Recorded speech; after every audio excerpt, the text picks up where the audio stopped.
Hi, my name is Nancy Rodriguez, and I am going to be reading I Am Amelia Earhart by Brad Meltzer. I am Amelia Earhart. When I was little, people told me that girls should wear dresses and play with dolls. They said we shouldn't have unladylike adventures. I didn't agree. In fact, when I was 7 years old, my sister and I decided to build our own roller coaster in our backyard.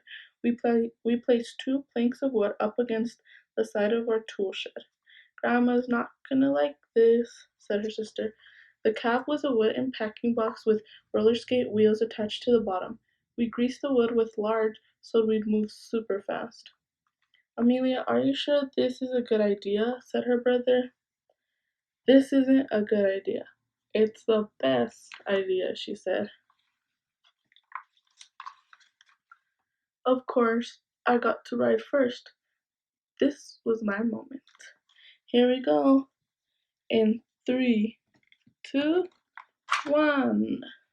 I still remember the wind in my face. My stomach seemed to sink. I was flying.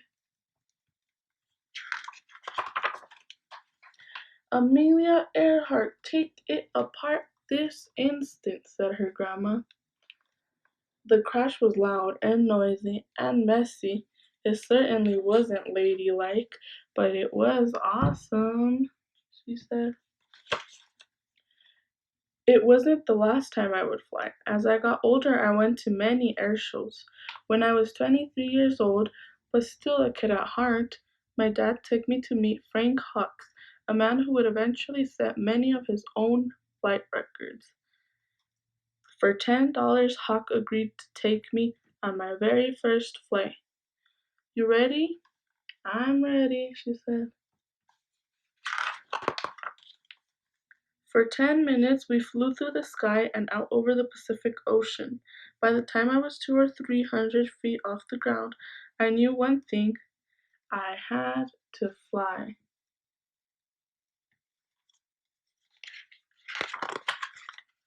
To save for my flying lessons, I worked as a truck driver, which wasn't ladylike either, a stenographer, which is a fancy smancy word for someone who writes down what people say, and even a photographer.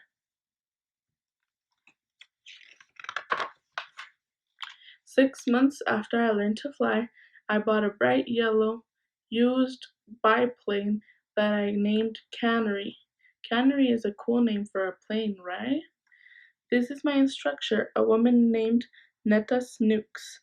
That's her real name. But here's my secret: I wasn't a natural.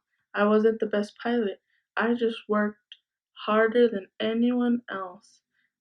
"That's enough flying for today." "No, I can do better. One more flight," she said.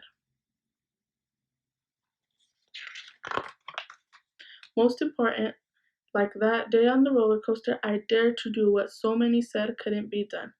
A girl flying across the Atlantic? "Amelia, you sure this is a good idea?" "This isn't a good idea," she said once again. "It's the best idea." I became the first woman to fly across the Atlantic Ocean, and then the first woman to fly by myself across the Atlantic Ocean. Back then, people took boats to get to Europe, sailing for weeks. Planes were still a new thing. In fact, on the day I took off, one magazine ran an article that said women would never be able to fly that far. But I did. To do it, I had to fly for 14 hours and 56 minutes with no rest, no break. Sometimes the sun was so blinding I could barely see where I was going. In the process, I also broke the record for crossing the ocean in the shortest time, doing it faster than any man or woman ever, she said. "This is awesome." In October 1922, I broke the woman altitude record by rising to 1,400 feet. And in July 1930, I set a speed record of over 181 miles per hour. Then I broke an altitude record, which is just a fancy smancy way of saying I went higher than everyone else. How high did I go? About 12 Empire State Buildings straight up at a time when no woman had ever gone that high. In my life, I took many flights. Every single time there was someone who said that I wouldn't be able to do it. Never let anyone stop you. Whatever your dream is, chase it, work hard for it. You will find it. It is the best lesson I can give you. I am Amelia Earhart. I know no bounds, and I hope you remember that the greatest flight you'll ever take is the one no one has tried before.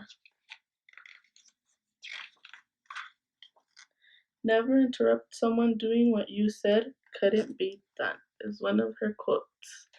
That's Amelia Earhart. And the end.